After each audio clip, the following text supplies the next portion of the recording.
Hello குட்டீஸ், எப்படி இருக்கீங்க? இன்னைக்கு நம்ம பஞ்சதந்திர கதைகள்ல ஒரு குட்டி கதையா பார்க்க போறோம். ஒரு பெரிய காட்டுல ஒரு ஆமையும் நரியும் நண்பர்களா இருந்தாங்க. அந்த ஆமைக்கு அதோட கனமான ஓட்ட பிடிக்கல. இப்படி கனமான ஓடு இருக்கிறதால தான் தன்னால வேகமா ஓட முடியல, பறக்க முடியலன்னு வருத்தப்பட்டுச்சு அந்த ஆமை. இறைவன் கொடுத்த உடல் எப்பவும் ஒவ்வொரு மிருகத்துக்கும் மாறுபடும். ஒவ்வொரு மிருகத்துக்கு தனித்துவமான உடல்வாகு கடவுள் ஏன் கொடுத்திருக்காரு தெரியுமான்னு நரி கேட்டுச்சு. எனக்கு ஒன்னும் தெரியாது, நீதான் சொல்லேன்னு சொல்லுச்சு ஆமை.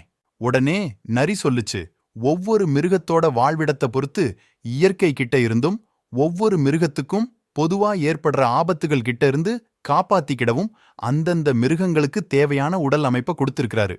இத கேட்ட பிறகும் ஆமைக்கு திருப்தி இல்ல. அப்பத்தான் ஒரு வேடன் அந்த நரியை தன்னோட வில்லுல குறி வச்சிருக்கிறத பார்த்துச்சு. ஆமை உடனே அந்த நரிக்கு பாதுகாப்பா குறுக்க வந்து நின்னுகிடுச்சு. ஆமை வேட்டைக்காரன் விட்ட அம்பு ஆமையோட முதுகுல பட்டு கீழே விழுந்துருச்சு. இத பார்த்த நரி நேரா வேட்டைக்காரனை நோக்கி ஓடுச்சு. நரி தன்னை நோக்கி வர்றத பார்த்த வேடன் அங்க இருந்து ஓடிட்டான். இப்ப பார்த்தியா, உன்னோட கனமான ஓடுதான் உன்னையும் என்னையும் காப்பாத்துச்சு. இதே நேரம் உன்னோட ஓடு இல்லனா வேடன் விட்ட அம்பு உன்னை கொன்னு இருக்கும். இனிமே உன்னோட உடம்ப பத்தி யோசிக்காம நல்லபடியா வாழ்க்கைய நடதுன்னு சொல்லுச்சு நரி.